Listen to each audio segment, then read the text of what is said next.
Assalamualaikum warahmatullahi wabarakatuh. Perkenalkan, saya Muhammad Hairul Razikin dengan NIM 443246002 dari Prodi Teknologi Rekayasa Otomasi Angkatan 2024. Pada video kali ini, kita akan membahas mengenai pemrograman GPIO serta IO digital, khususnya pada penggunaan mode pull up dan pull down yang akan kita praktekkan menggunakan software STM32.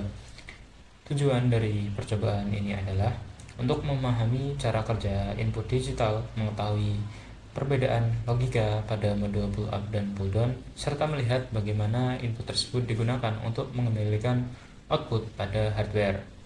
Nah, sebelum kita masuk pada pembahasan mengenai percobaan kita terlebih dahulu masuk pada materi teorinya terlebih dahulu. Yang pertama, apa itu konsep dari GPIO? GPIO atau kita sebut dengan General Purpose Input Output merupakan pin pada microcontroller yang dapat dikonfigurasi oleh programmer untuk berfungsi sebagai input atau output digital, di mana karena dia digital, output dan inputnya hanya terdapat dua opsi. GPIO memberikan fleksibilitas dalam menghubungkan microcontroller dengan perangkat eksternal seperti sensor, LED, tombol, LCD, maupun yang lainnya. Setiap pin dari GPIO dapat dikonfigurasi secara independen melalui perangkat lunak untuk berfungsi sebagai input ataupun output.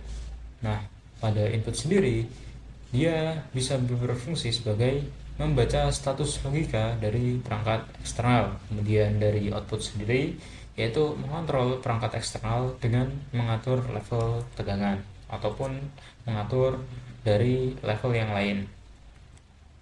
Kemudian kita masuk pada arsitektur internal dari GPIO pada microcontroller. Nah, pada gambar di sini merupakan arsitektur internal dari microcontroller STM32. Ya, yang pertama ada yang namanya register konfigurasi. Nah, apa itu register konfigurasi? Di mana register konfigurasi ini berfungsi untuk mengatur mode pin, dia input atau output, serta kecepatan, kemudian tipenya output. Kemudian yang kedua, ada yang namanya buffer I/O atau buffer input output, di mana buffer I/O berfungsi untuk memisahkan sinyal internal dari beban eksternal. Kemudian yang ketiga, ada resistor pull up atau pull down yang berfungsi untuk menstabilkan input. Kemudian yang keempat, ada driver output yang merupakan sirkuit untuk menghasilkan arus yang cukup untuk menggerakkan beban eksternal. Selanjutnya ada mode output push pull dan open drain. Yang pertama yaitu push pull merupakan metode yang menggunakan dua transistor, yang mana transistor pertama berfungsi untuk pull up dan transistor yang kedua berfungsi untuk pull down yang bekerja secara komplementer. Di mana untuk push pull sendiri memiliki beberapa karakteristik. Yang pertama yaitu dapat menghasilkan level high dan low secara aktif, yaitu kemudian kecepatan switching cepat, kemudian dapat menarik dan mendorong arus serta tidak memerlukan resistor pull up eksternal. Kemudian yang kedua ada open drain, di mana mode output open drain hanya menggunakan satu transistor untuk pull down sehingga dapat menghasilkan level low secara aktif. Untuk karakteristik dari open drain sendiri yaitu memerlukan resistor pull up eksternal untuk level high, dapat menghubungkan beberapa output secara bersamaan atau yang disebut dengan wired AND, kemudian lebih aman untuk komunikasi multimaster, dan yang terakhir umum digunakan untuk komunikasi I2C serta protokol lainnya. Pull up dan pull down. Nah, yang pertama pull up. Resistor pull up menghubungkan pin input ke tegangan supply atau VCC, sehingga pin akan memiliki level high default ketika tidak ada sinyal eksternal, di mana untuk sinyal eksternal sendiri yaitu resistor fisik dihubungkan antara pin dan VCC. Kemudian internal, resistor yang dapat diaktifkan melalui register konfigurasi. Kemudian ada pull down. Resistor pull down menghubungkan pin input ke ground atau GND sehingga pin akan memiliki level low default ketika tidak ada sinyal eksternal. Pada eksternal, resistor fisik dihubungkan antara pin dan GND. Kemudian internal, resistor yang dapat diaktifkan melalui register konfigurasi. Kemudian selanjutnya ada konsep debounce. Debounce adalah teknik untuk menghilangkan noise atau bouncing yang terjadi ketika saklar, mekanis atau tombol ditekan. Kemudian bouncing terjadi karena kontak fisik tidak berubah secara instan, melainkan bergetar dalam waktu singkat sehingga menghasilkan beberapa transisi logika. Ada beberapa metode debounce, yaitu yang pertama ada software delay, yaitu menambahkan delay setelah membaca input untuk menunggu bouncing selesai. Kemudian time based, menggunakan timer untuk menunda pembacaan sampai stabil. Kemudian ada hardware RC filter, yaitu menggunakan resistor dan kapasitor untuk meredam noise. Kemudian selanjutnya ada encoder quadratur, di mana dari encoder quadratur sendiri dia memiliki dua channel output, yaitu ada output A dan output B yang fasenya berbeda 90 derajat. Kemudian pada determinasi arah, perbedaan fase antara channel A dan channel B menentukan arah rotasi, di mana dia clockwise atau counterclockwise. Kemudian selanjutnya ada perhitungan posisi. Setiap transisi edge pada kedua channel digunakan untuk menghitung perubahan posisi. Kemudian selanjutnya ada interpolasi. Dengan menginterpolasi antara edge, resolusi posisi dapat ditingkatkan. Kemudian selanjutnya ada yang namanya keypad matrix. Keypad matrix adalah konfigurasi tombol yang diatur dalam bentuk matriks untuk mengurangi jumlah pin GPIO yang dibutuhkan. Misalnya, keypad 4x4 hanya memerlukan 8 pin, yaitu 4 baris dan 4 kolom, daripada 16 pin jika setiap tombol memiliki pin masing-masing. Cara kerjanya yang pertama yaitu mengkonfigurasi baris sebagai output, kemudian mengkonfigurasi kolom sebagai input dengan pull up. Kemudian selanjutnya setiap baris diaktifkan secara bergantian, dan yang terakhir kolom dibaca untuk mendeteksi tombol yang ditekan. Selanjutnya ada yang namanya active high dan active low. Active high yaitu sinyal atau kondisi dianggap aktif ketika level logika adalah high atau tegangan tinggi. Contoh, LED menyala ketika output high, tombol dengan pull down resistor, serta transistor NPN sebagai switch. Kemudian ada active low, yaitu sinyal atau kondisi dianggap aktif ketika level logika adalah low atau kondisinya 0. Contoh, LED menyala ketika output low, tombol dengan pull up resistor, kemudian transistor PNP sebagai switch.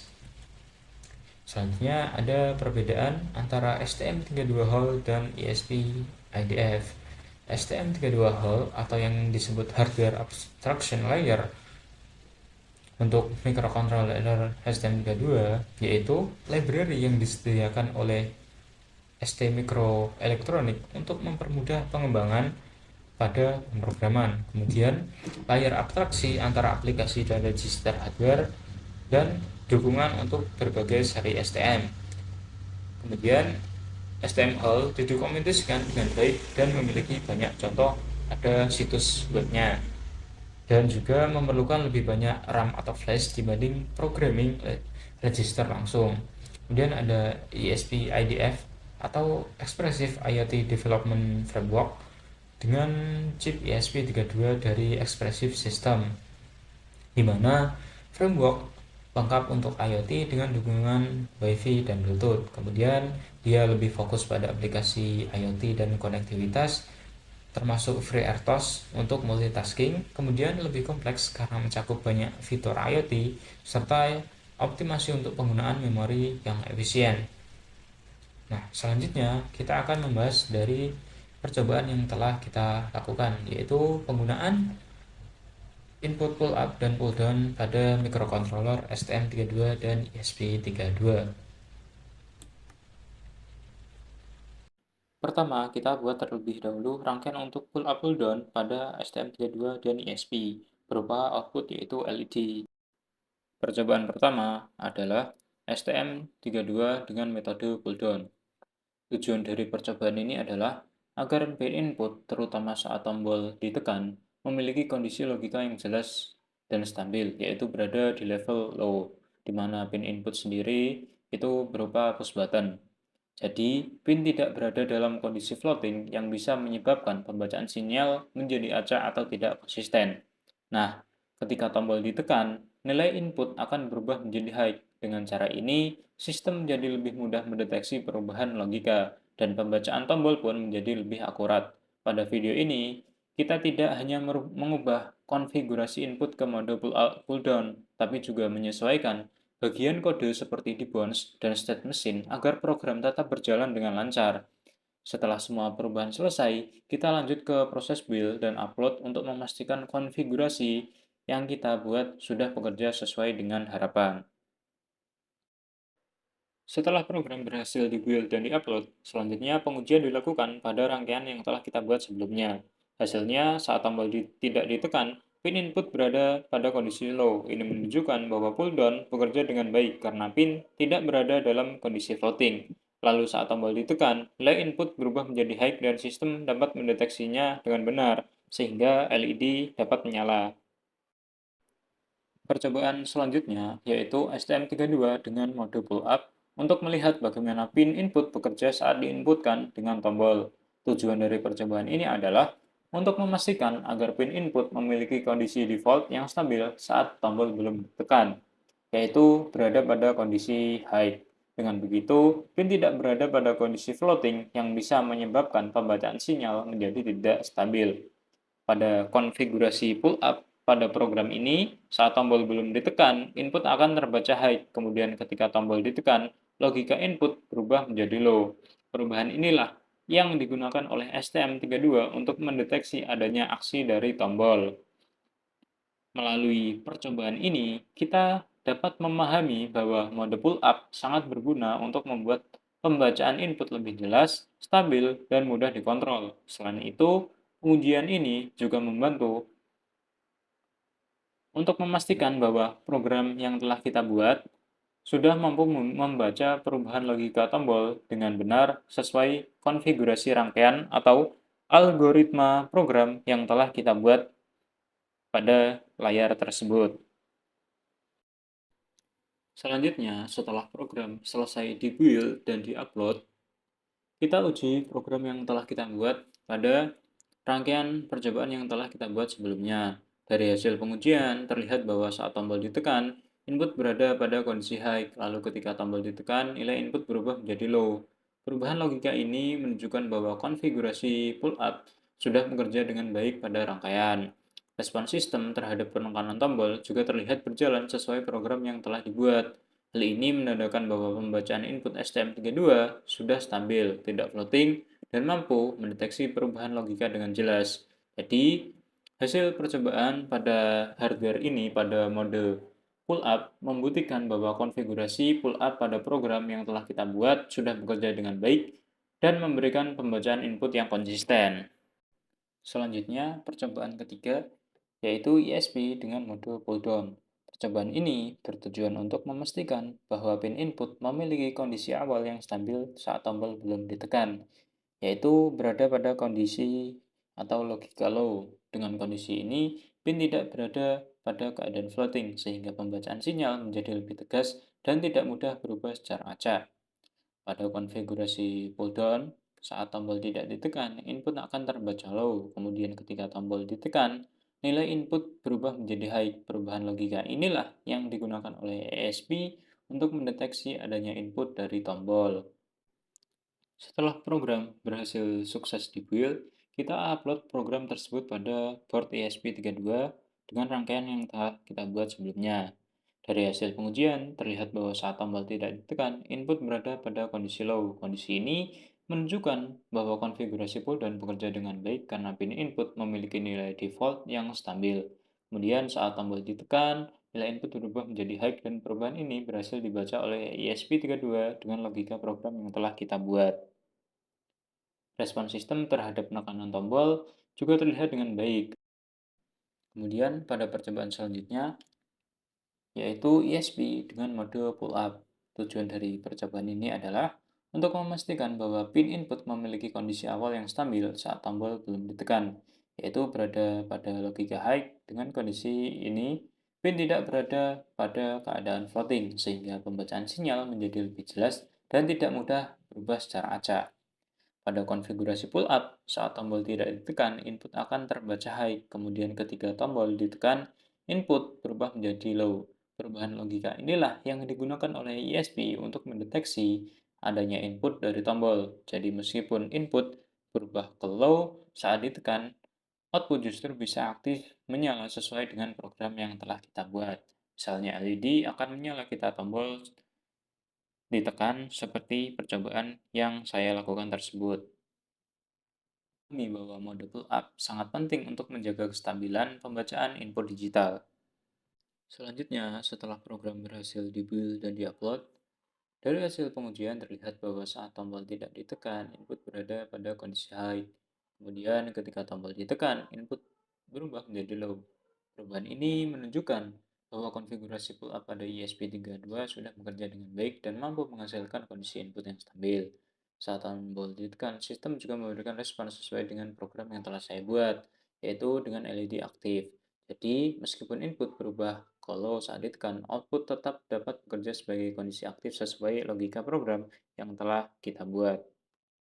Dari hasil ini, dapat dilihat bahwa pembacaan input pada ESP menjadi jelas, stabil, dan tidak berada pada kondisi floating. Selanjutnya, percobaan terakhir yang merupakan proyek implementasi dari pull up dan pull down pada STM32 dengan output berupa blink LED. Tujuan dari percobaan ini adalah untuk menerapkan pembacaan tombol yang stabil lalu menggunakannya untuk mengontrol pola nyala LED. Di dalam kode, bagian pentingnya ada pada definisi pin LED dan tombol, penggunaan array LED agar kontrol lebih rapi, serta adanya beberapa mode animasi yang bisa diganti dengan menekan tombol. Program juga memakai debounce supaya satu kali tekan tidak terbaca berkali-kali dan menggunakan interrupt agar perpindahan mode lebih cepat dan responsif. Dari proyek ini, kita bisa melihat bahwa pull up dan pull down berperan penting dalam menjaga kestabilan input, sementara program mengolah input tersebut menjadi berbagai pola blink LED yang berjalan sesuai desain. Selanjutnya, setelah program berhasil dibuild dan diupload pada board, dari hasil percobaan terlihat bahwa sistem mampu membaca input dari kecepatan dengan benar, lalu mengubah pola LED sesuai logika program. Saat tombol ditekan, mode animasi LED berpindah dari satu pola ke pola berikutnya. Hal ini menunjukkan bahwa pembacaan input sudah berjalan dengan stabil dan respon sistem terhadap tombol dapat diterima dengan baik.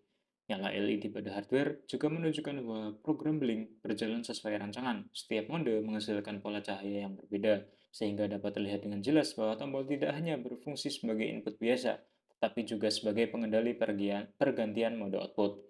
Setelah itu, perpindahan mode terlihat cukup rapi, yang menandakan bahwa debounce pada program membantu mengurangi pembacaan ganda pada saat tombol ditekan. Secara keseluruhan, proyek hasil implementasi pull up dan pull down berhasil diterapkan dengan baik.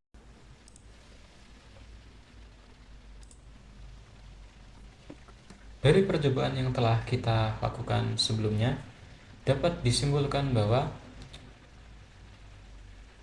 konfigurasi pull up dan pull down sangat penting dalam sistem digital untuk menjaga kondisi input tetap stabil dan tidak mengalami floating. Melalui percobaan pada STM32 dan ESP32, terlihat bahwa perbedaan logika input saat tombol ditekan maupun dilepas sangat berpengaruh terhadap cara program membaca sinyal dan mengendalikan output, seperti yang kita gunakan pada percobaan sebelumnya yaitu LED. Kemudian, selain itu, percobaan ini juga memberikan pemahaman bahwa pembuatan program embedded tidak hanya berfokus pada penulisan kode, tetapi juga harus memperhatikan hubungan antara rangkaian hardware, logika input-output, debounce, serta pengujian langsung agar sistem dapat bekerja sesuai perancangan. Kesulitan yang dihadapi selama percobaan terletak pada pembacaan tombol yang kadang tidak stabil, kesalahan dalam memahami logika high and low, serta ketidaksesuaian antara wiring hardware dengan program yang dibuat. Masalah lain juga sering muncul adalah LED tidak merespon sesuai harapan karena konfigurasi pahit atau logika aktif belum tepat. Solusi yang bisa kita lakukan dari masalah-masalah tersebut dengan memeriksa ulang koneksi jaringan, memastikan penggunaan modul pull up atau pull down sesuai kebutuhan, memperbaiki logika program, serta menambahkan debounce agar pembacaan tombol lebih akurat. Mungkin untuk video kali ini cukup itu saja. Sekian dari saya, semoga bermanfaat. Wassalamualaikum warahmatullahi wabarakatuh.